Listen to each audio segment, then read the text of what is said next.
Welcome to a deep dive into John 8.8, Oh, yeah. the story of the woman caught in adultery. Okay. I know this is one that you love to really dig into. I do. It's one of those passages in Scripture that I think is so rich and so challenging and really reveals, I think, the heart of Jesus in a really beautiful way. And I think it's one that so many of our listeners have maybe heard a sermon on or read, but we're going to unpack it in a way today that I think will be really, really fascinating. Yeah, let's do it. So to set the scene, we're in the thick of Jesus's ministry, right? Uh-huh. He's teaching, and suddenly he's interrupted Yeah. by these Pharisees and teachers of the law, Right.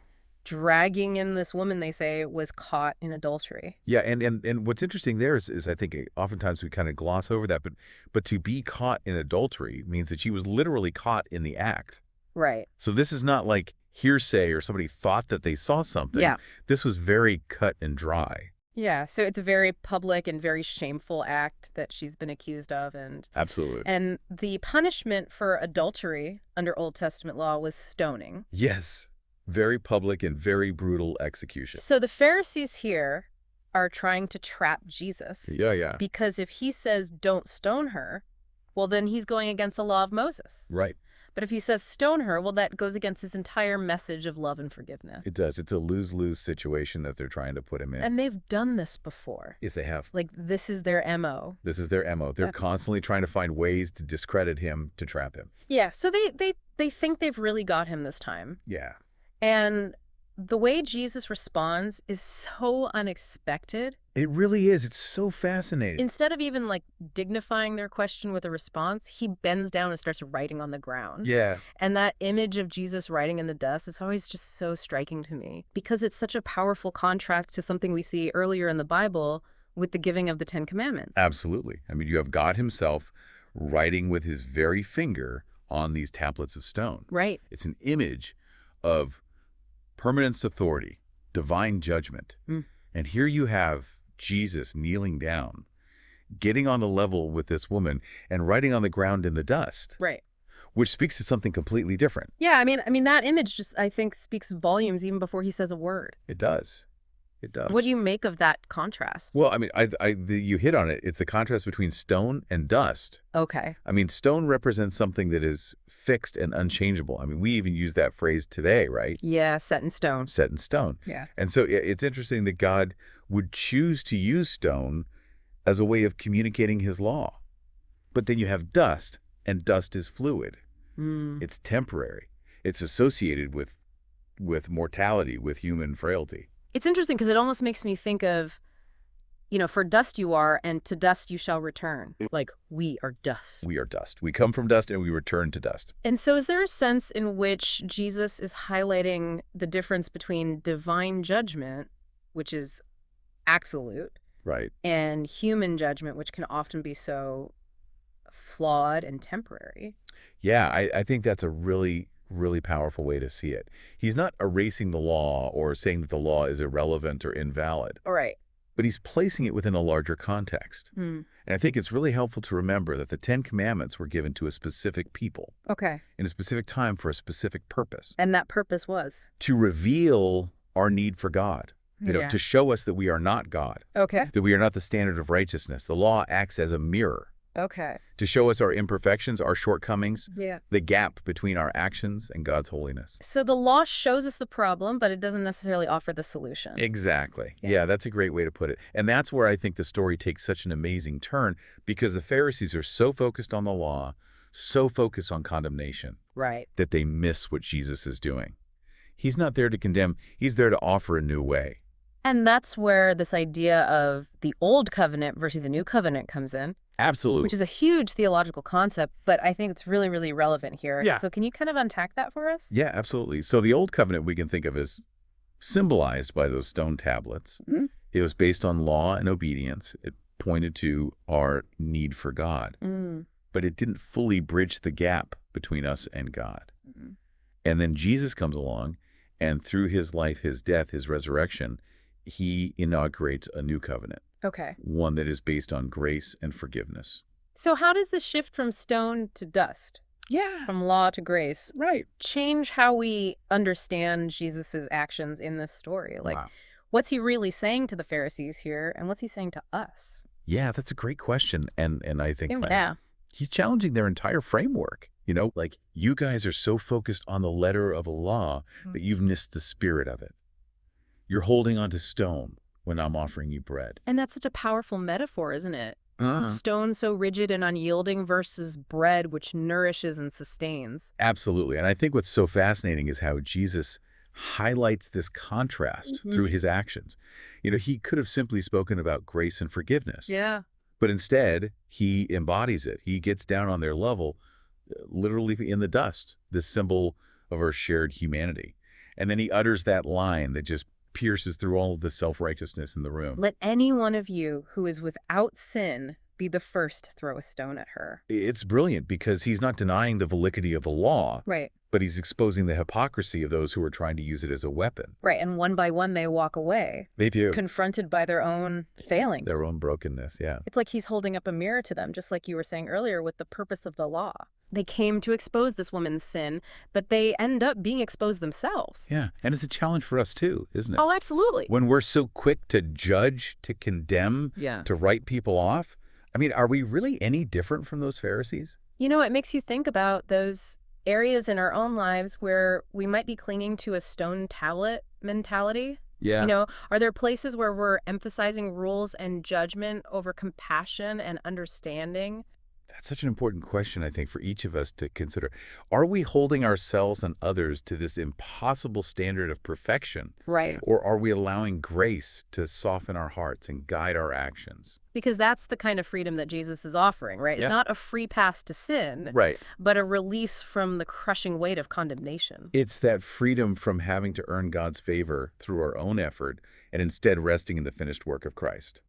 And that brings us to that incredible moment when the crowd disperses. Yeah. And it's just Jesus and the woman left there face to face. Just the two of them. He could have chosen to reprimand her, to make her earn his forgiveness. Right. But instead, what does he do? He shows her incredible compassion, and he acknowledges her sin. He doesn't brush it under the rug, Right. but then he offers her this amazing gift. Neither do I condemn you. Go and sin no more. And I think it's so important to emphasize that phrase, go and sin no more. Yeah. Because Jesus isn't condoning her actions here. No. He's not saying sin doesn't matter. Right. It's not, okay, just go do whatever you want. Right. He's offering her a path to transformation, a way to leave that old life behind and embrace a new way of living. It's like he's saying, I see who you are, but I also see who you can become. Yeah. You're not defined by your past, and you don't have to be. And that's the heart of the new covenant, isn't it? Yeah. It's not about earning God's favor through perfect obedience, Right. but about receiving his grace and allowing it to transform us from the inside out. And that transformation is a process. It's not a one-time event. Right. We're all going to stumble and fall along the way. Yeah, we're human. But the good news is, even when we mess up, even when we stray from the path, that grace is still available to us. Absolutely. It's always there. It's an open invitation. It's not like, okay, you blew it. Your grace quota for today is over. Exactly. Yeah. God's grace is new every morning. Right. It is. And I think this story, it's not just like a nice, heartwarming anecdote about forgiveness. Yeah. It's a radical declaration of God's love for humanity. Mm. A love that doesn't keep a record of wrongs. A love that is always ready to welcome us back when we wander. And it's a love that empowers us to extend that same grace to others. Yeah. To see them not just for their mistakes, but for their potential, their capacity for change. It's a high calling, isn't it? It is. To be instruments of grace in a world that often seems so set on judgment and condemnation. Yeah, it really is. But it's a calling that we are equipped for, not through our own merit, but through the power of the one who wrote not on stone, but in the dust, embracing our humanity and offering us a new way to live. And speaking of embracing our humanity, this story culminates in a truly awe-inspiring moment where Jesus' divinity is on full display. Yes, this is where things get really interesting. It's almost like a crescendo building up to this incredible moment. We've talked about the symbolism of the dust, the hypocrisy of the Pharisees, the shift from law to grace. Right. And now with those words, neither do I condemn you, Yeah. Jesus steps fully into his divine authority. It really is a breathtaking moment because forgiving sins, that's not just something a teacher or a prophet can do. Right. That's the exclusive realm of God. And that's what's so powerful about this passage. We were reading about it earlier this week. Uh-huh. it doesn't shy away from Jesus's claim to be one with God. No, it Like, doesn't. it connects this story back to his words in John 10:30, I and the Father are one. And when you see this story through that lens, Yeah. it just takes on a whole new dimension. Because Jesus isn't just talking about forgiveness here. Mm. He's embodying it. Hmm. He is demonstrating the very essence of God's character, Mm. a character of boundless mercy and compassion. It's like he's saying, this is who God is. This is what true love looks like. Yeah, and this is what I want you to experience. This is the kind of love that I want to extend to you. So where do we go from here? I mean, how do we take these profound truths, these ancient stories, and make them real in our own lives, Yeah. especially in a world that often feels so starved for grace? That's the question, isn't it? And I don't think it's about us trying to replicate Jesus's miracles Right. or claim some kind of divine authority for ourselves. Right. We're not all going around writing in the dust and, forgiving people's sins. Like, Right, exactly. That's not quite. Yeah, we're not Jesus. But maybe there's a more subtle, everyday application of this story. Absolutely. I think it starts with looking inward. Okay. Those Pharisees, they were so focused on outward appearances, on following the letter of the law, Right. that they missed the whole point. And Jesus challenged them on that. He did. He called them out on their hypocrisy, their Yeah. judgment. And I think he's inviting us to do the same kind of self-examination. To ask ourselves, where am I being judgmental? Where am I holding on to stones instead of offering bread? Where am I allowing the law to be a weapon instead of a mirror? That's such a good point, because the law, like we've been talking about, it's meant to show us our need for grace, Yes. not to be used as a way to elevate ourselves above others. Exactly. And when we recognize that need for grace in our own lives, Yeah. when we experience that kind of unconditional love and forgiveness, it naturally spills over into how we treat other people. We become more compassionate, more understanding, more willing to extend that same grace that we've received. It's like that line from the Apostle Paul.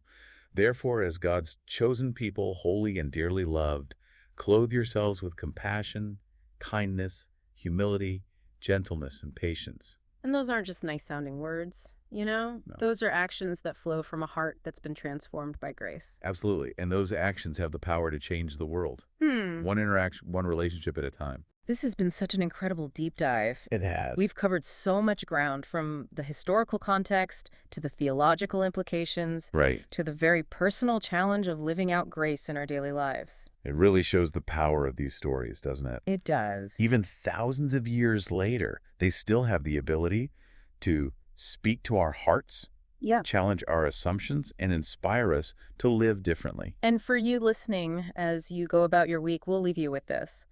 What if you viewed the people in your life not through the lens of judgment, but through the lens of grace? Yeah. How might that change your interactions, your relationships, even your own self-perception? Good word. Something to ponder as we go. Until next time.